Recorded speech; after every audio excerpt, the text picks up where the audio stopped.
Welcome back to the online class, students. In the previous class, we discussed about the structure of nephron. In today's class, we are going to discuss about one of the most important function of kidneys as well as nephron, that is urine formation. Okay. So the urine formation takes place in 3 steps. That is glomerular filtration or ultrafiltration, tubular reabsorption and tubular secretion. Okay. So the urine formation takes place in 3 steps. That is, the first one is glomerular filtration. Glomerular filtration. And the another name for glomerular filtration is ultrafiltration. Ultrafiltration. Okay. The second step is tubular reabsorption. Tubular reabsorption. And the third step is tubular secretion. Okay. So these are the 3 steps through which the urine formation takes place. First, let us discuss with the glomerular filtration. Okay. The first step is glomerular filtration. Why it is called as glomerular filtration? Because the filtration of blood takes place in the glomerulus. What is glomerulus? Glomerulus is a fine network formed by the afferent arteriole that we have discussed in the previous time. That is, the afferent arteriole forms a fine branch. This is called as glomerulus. So the blood filtration takes place in the glomerulus. Hence, it is called as what? Glomerular filtration. Okay. The first step is, the function is filtration of blood. It is occurring where? It is occurring inside the glomerulus. Hence, it is called as glomerular filtration. Then per minute, so the kidneys can filter around 1100 ml to 1200 ml of the blood. Okay, it can filter around how much? 1100 ml to 1200 ml of blood per minute. Okay, that is actually approximately equal to the 1/5 of the blood pumped by the ventricles of the heart per minute. Okay, so we know that ventricles pump the blood, pumps out the blood. So the ventricles of the heart can pump the blood around 5 liters. That is exactly around 5040 ml of blood has been pumped out by the ventricles of the heart. That is also per minute. That means, so our kidneys can filter nearly 1/5 of the blood pumped by the ventricles of the heart. Okay. Now, this glomerular filtration actually takes place by a membrane. That is filtration membrane. Okay. So, the glomerular filtration takes place by filtration membrane, which is made up of this filtration membrane. It is made up of 3 layers. The 3 layers are, that is, this glomerulus is nothing but it is a blood vessels, right? Fine network of blood vessels. Endothelium of glomerulus, epithelium of Bowman's capsule, and in between these 2 layers, we can find the basement membrane. Okay. So all these 3 together forms the filtration membrane. The filtration membrane is made up of how many layers? 3 layers. The 3 layers are, the first one is endothelium. Endothelium of glomerulus. Endothelium of glomerulus. Second one is epithelium. This membrane. That is Bowman's capsule. Epithelium of Bowman's capsule. Bowman's capsule. And in between these 2, that is, in between the endothelium of glomerulus and epithelium of Bowman's capsule, we will find another layer, that is the basement membrane. The third one is the basement membrane present between the both. Okay, so all these three together forms the filtration membrane. As the blood passes through these three membranes, that is, the fine filtration of the blood takes place. Okay, that is, the blood when it passes through the three membranes, almost all the content of the plasma pass through it except the proteins. Okay, so that is why it is called as what? Ultrafiltration. Okay, then so autoregulation of glomerular filtration. So how this filtration takes place? So how it is regulated means, so that is the renal blood pressure and the glomerular filtration is regulated by three methods. That is, the next one is autoregulation. Autoregulation of glomerulus, when you consider, occurs by how many methods? Three methods. So autoregulation of glomerulus occurs by three methods. Autoregulation occurs by three methods. That is, first one is myogenic. First one is myogenic. Second one is neural control.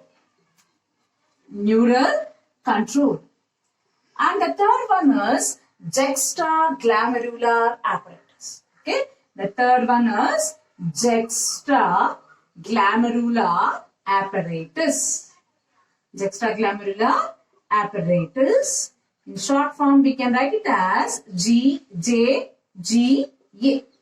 Okay, in short form, it is written as what?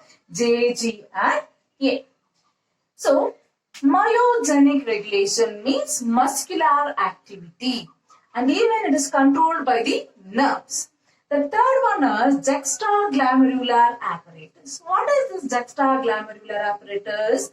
Actually, it is a special sensitive region formed by cellular modification at a particular location, that is, in between. As we discussed about the nephron, I told you that. So the distal convoluted tubule is near to the glomerulus. Okay. So at that location, that is, when the distal convoluted tubule is nearer to the glomerulus, there are some special cells has been modified. That we call it as juxtaglomerular apparatus. Okay. So where you can find this juxtaglomerular apparatus? So it is special sensitive region found in between afferent arteriole and distal convoluted tubule. Okay, that is our juxtaglomerular apparatus. How they will control or regulate the glomerular filtration? That is, actually the filtration, it is depends or it occurs by the renal blood pressure. It occurs by renal blood pressure as well as glomerular filtration rate. That is, approximately 125 ml of the filtration has to be formed per minute. Okay. When this glomerular filtration rate is decreased and the renal blood pressure is low, during that time, so the juxtaglomerular apparatus get activated. Okay, so when it gets activated, so when the renal blood pressure is low,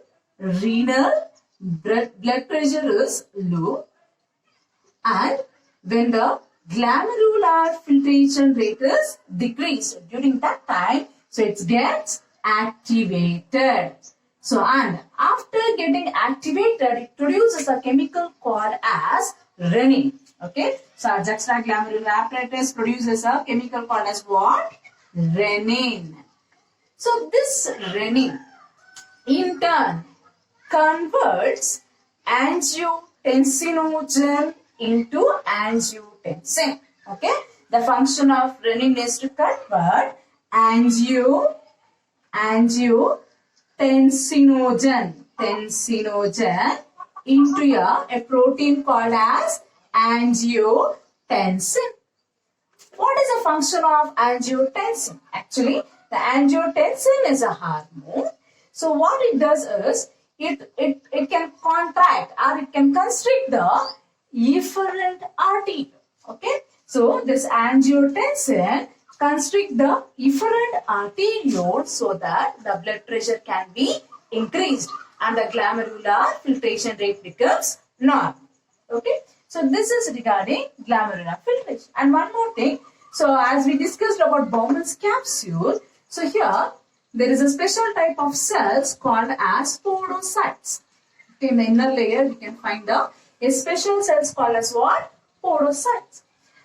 So these podocytes, so in between that there is a small slit or pores are there. It is called as slit pores. Slit pores. So when the filtration takes place, the blood passes through the what? The endothelium of glomerulus, basement membrane, then into the podocytes, then it will enter into the glomerular Bowman's capsule. Okay, that is how the filtration has been, the filtrate has been formed. Okay, so this is regarding glomerular filtration.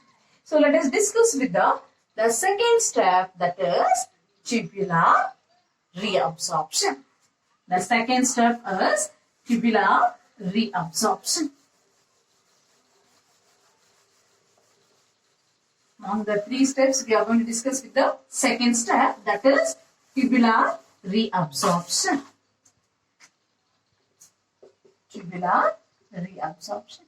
So as the name suggests, so here you can see that, so re means again, absorption will be taking place. Okay. So whatever the filtrate has been formed in the Bowman's capsule, then it passes into the proximal convoluted tubule where the reabsorption will be taking place.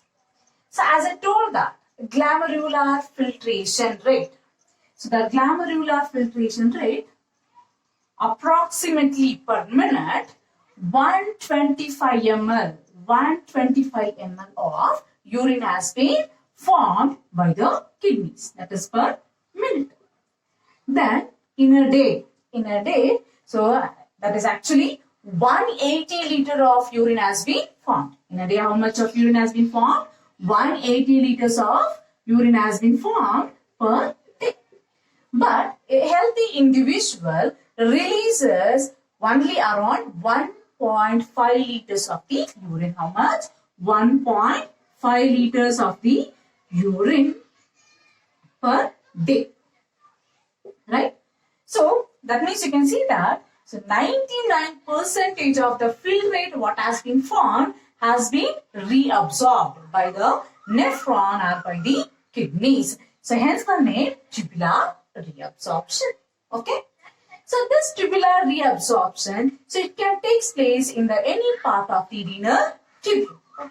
So during this reabsorption, it occurs by both active as well as passive method. What is this active method and passive method? The active transportation means it is with the consumption of energy.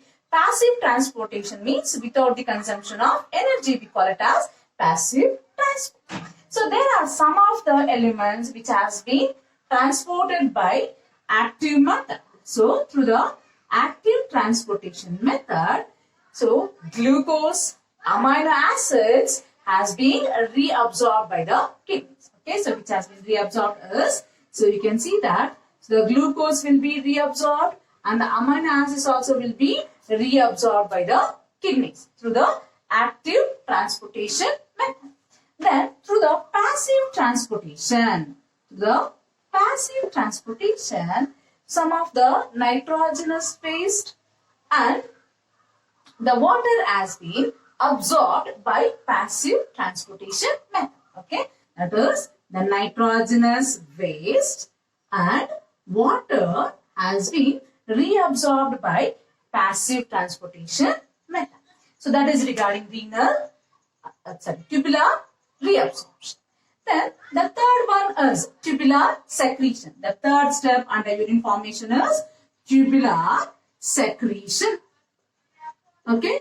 So the tubular secretion, so not only reabsorption, even you can see that some secretion also takes place. So the renal cells are the epithelial cells will secrete some of the metabolic elements or metabolic waste into the renal tubule. Okay. So tubular secretion means where the epithelial cells of the nephron secretes some metabolic waste into the nephron. We call it as tubular secretion. which are such type of metabolic waste. For example, potassium ions, hydrogen ions. So potassium ions, hydrogen ions and some other, the waste has been secreted into the renal tubule. So this tubular secretion is very important to maintain the ionic balance or the pH of the body fluids. Okay, so it is very important. The major function is maintaining the ionic balance or and we can say it in another way as acid-base balance of the body fluids. That is a function of tubular secretion. Okay. So now we are going to discuss with some of the questions related to the urine formation. Okay. So the first question is glomerulus filtration filtrate possess. Option A, blood plasma without proteins. Option B, blood plasma with protein cells. C, blood plasma with urea. D, plasma minus cells. The answer is A. The second question is glomerular filtration rate would be decreased by constriction of efferent arteriole, an increase in the afferent arterial pressure, compression of the renal capsule, an increase in the renal blood pressure. Okay, the answer is C. Then, which secretes renin? Stomach, juxtacortical cells, juxtaglomerular body, juxtamedullary cells. Okay, so that is as we saw that juxtaglomerular cells will be secreting the renin.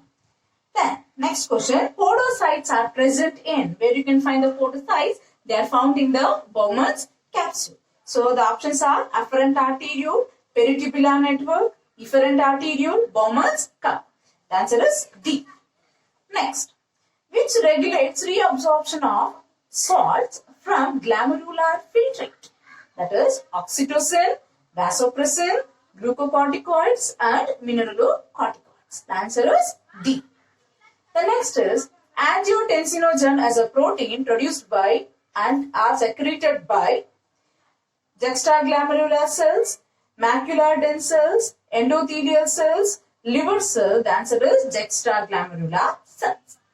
Ultrafiltration is determined by option A, glomerular hydrostatic pressure, colloid osmotic pressure, pressure of the blood, capsular hydrostatic pressure, all of the above. The answer is all of the above. The next question, the mechanism of urine formation in nephron involves ultrafiltration, absorption, diffusion, osmosis. That is ultrafiltration. Option A. Glomerular hydrostatic pressure is present in tubule of kidney, Bowman's capsule, Malpighian corpuscle, glomerulus of uriniferous tubule. So the answer is glomerulus of uriniferous tubule. So that is regarding today's class. Thank you, students.